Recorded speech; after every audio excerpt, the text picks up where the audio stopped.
So the Yunzii AL66 or the Yunzii AL71, which keyboard is the right choice for you? Well, hopefully we can get to the bottom of that answer by the end of this video, and you guys could pick which one you think will fit your best needs, because both of these keyboards have a ton of similarities and a few key differences. So let's go ahead and hop right into it. Putting both of these boards head to head, on the top we have the AL66 here in black, and below that I have the AL71 in the blue colorway. Now, both of these keyboards rock a full aluminum CNC machined body and gasket mounted structure, so these keyboards have a real premium feel and look to them. The case itself will be more durable on these boards, as they're both corrosion resistant over time, and the gasket mounted plate will offer you an overall quieter and more comfortable typing experience on both of these keyboards. Now, when it comes to color options, the AL71 takes the crown here, as it's offered in not only your standard keyboard colors, but more unique colors like this blue, red, pink, purple, and even a green are available over on their website. As I stated in my full AL71 review, you don't often see these colors being mass produced on a keyboard, so that's always great to see. Now, the AL66 offers less color options, but the ones they do offer are ones that I think most people out there will want and appreciate. The black we have here today, silver, blue, and pink. Now, both of these keyboards also come with matching keycaps to correspond with the color case that you choose, and I feel Yunzii did a really good job on both of these keyboards when it comes to matching these keycaps to the case color. The keycaps on both of these keyboards are dye sublimated PBT for long-lasting use, and the font is consistent with no blemishes on either of the boards I have here in front of me. Now, the AL66 boasts a 65% keyboard layout with 66 keys in total, plus a knob located here in the top right corner. Now, this knob has multiple functions. It can control your volume, RGB modes, as well as LED brightness. While the AL71 on the other hand offers you a 68% keyboard layout with 71 keys in total, plus a crescent badge here in the lower right hand side. While this badge adds a bit of an aesthetic look and offers nothing more, the keyboard layouts aren't too far off between the boards, but I would say I prefer the AL66 here, as I still have my dedicated arrow keys, and the use of a multifunction knob goes a lot further than a badge for me personally. When it comes to the connectivity options, both of these keyboards offer you multiple. You can use them either USB-C wired, 2.4 GHz wireless, or in Bluetooth mode, and both are Windows and Mac OS compatible. Now, they both sport a large 4600 mAh battery for long-lasting use in between those charges. Now, when it comes to the functionality, you can find all of these switch and connection options located conveniently in the back left side of these keyboards. The only major difference being that for some reason, the layout of these switches are reversed. Now, as I mentioned in my full AL71 review, I like that we have a dedicated storage spot here for this wireless receiver. I just wish we had more of a discreet look, it being a little bit more flush with the case itself. It doesn't have that push spring to remove it, and instead I find myself pulling and prying to get this receiver out of the keyboard.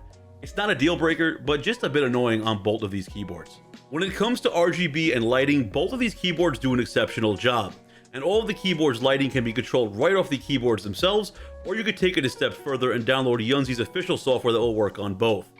But my favorite part about the lighting on these keyboards is that they offer side lighting that can be separately controlled and changed with ease. So you could sport one color on the keycaps and another on the side lights.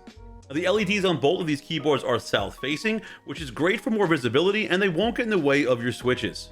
Speaking of switches, obviously both keyboards are hot swap, and the major difference here is what's offered at checkout. The AL66 is only offered with Yunzii's milk switches.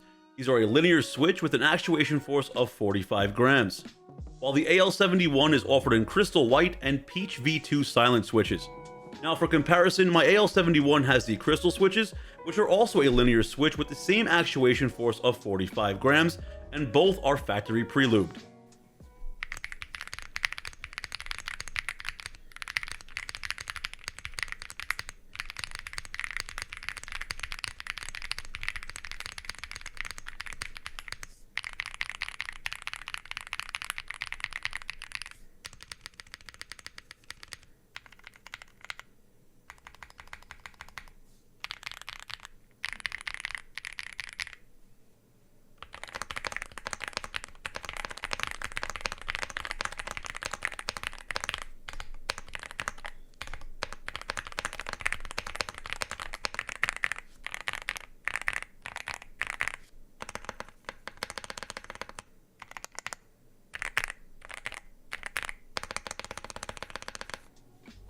When it comes to typing and gaming on these keyboards, they both feel good due to the gasket mounted build, and both boards are packed with multiple layers of foam, and that really helps with the sound dampening and typing comfort.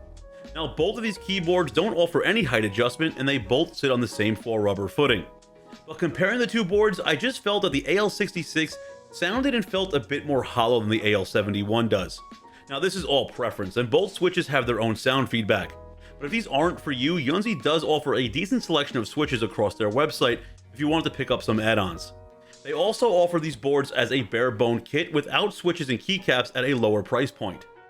Now on to the best part. Both of these keyboards are priced the same, coming in at just under that $100 price point. But depending on when you're watching this video, these boards may be on sale. Right now, they're currently on sale for $89.99 each, and if you use my promo code QGenHQ at checkout, that will knock an additional $5 off of these boards, bringing them down to as little as $85 each, which is pretty crazy for just how premium these boards really are. Now, in a perfect world, I would just fuse these keyboards together, as they both offer something I really like on each. I prefer the smaller keyboard layout and multifunction knob on the AL66, while on the other hand, I really enjoyed the typing experience just a bit more on the AL71 due to some added foam layers and switch choices. Now, there really is no clear winner here, as I'm sure there are things that you could do to both of these keyboards to elevate them to the next level. But both of these keyboards, just right out of the box, are solid. They are premium choices for an insanely affordable price point. I really don't know which I would recommend over the other, as they're just so similar. I don't really find much wrong with either of these keyboards. But at the end of the day, the choice is ultimately yours. Which one of these keyboards caught your eye over the other? It's very tough when it comes to making a decision between these two boards. The AL71 just has so many awesome color choices, while the AL66 has that volume and multimedia knob, as well as the smaller form factor. Again, really tough decision because both of these keyboards have a ton of similarities. But you know what? At the end of the day, if I was able to help someone out there come up with some sort of a decision on which board go ahead and get, then my day is made. All right. Again, if you guys are new here, go ahead, hit the subscribe button, definitely hit the like button, and maybe share the video with a friend. And that's it for me. Most importantly, you guys stay safe out there. I'll see you on the next one. Peace out.